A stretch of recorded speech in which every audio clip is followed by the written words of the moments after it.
What's wrong with my accent?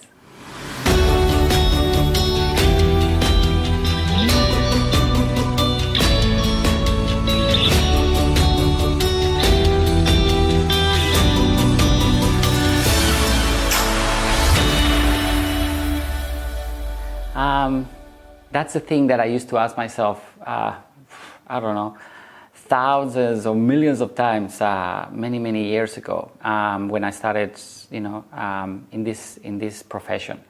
And the reason I'm bringing that up today is because, yes, as you can tell, I have an accent. English is not my first language, and that was a big challenge for me. Hopefully you're okay with this.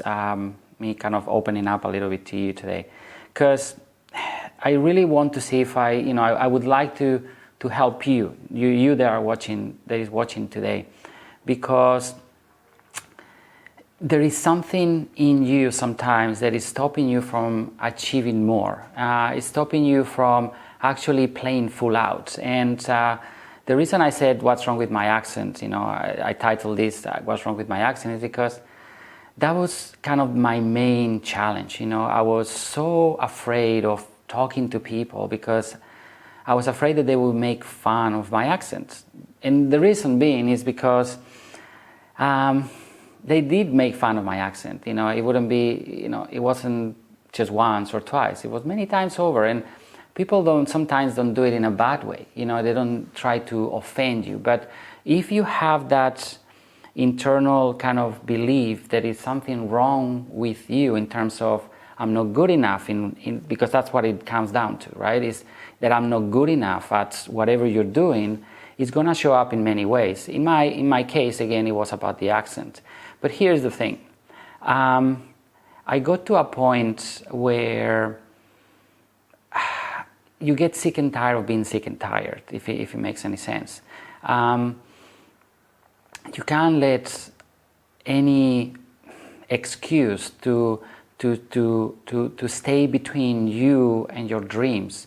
And in my case, I got to a point where I had to convince myself, I had to make peace with myself that my accent, as you can tell, is never going to change. That's my accent, that's who I am, that's part of who I am. And I need to be proud of who I am and what I do, right? And there's always going to be people that is going to be criticizing what you say, how you say it, or how you look, right? What you have. There's always going to be people that do that. And it's okay, and you need to be okay with that.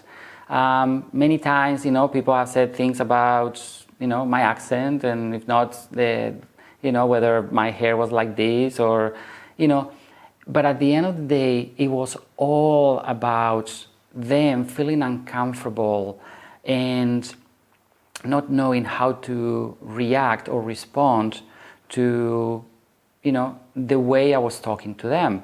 And people react and respond in many different ways. The reason I'm sharing this, what's wrong with my accent, is because it wasn't really about my accent. My accent is there. It's, as I said, it's never going to change, and I had to make peace with that. So my question to you today is it would be, what is it the thing that is stopping you today from achieving more? What is the story that you're telling yourself day in and day out that is stopping you from actually achieving more or doing more? Because it's not about achieving more. And let me just backtrack a little bit. If you don't buy into your excuses, right, you will be doing more. And by doing more, eventually, by default, if you're doing the right thing, you're going to achieve more.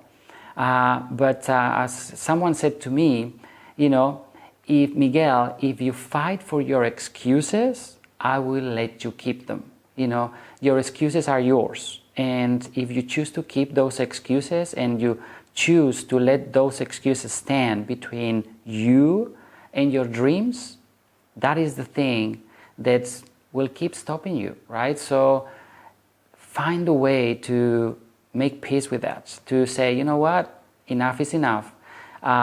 If someone doesn't like who I am, how I am, I'll move on and I'll find the ones that are really looking for me. And that comes down to what is it that you're looking for, and what are you willing to sacrifice, and what are you willing to go through to get to your dreams.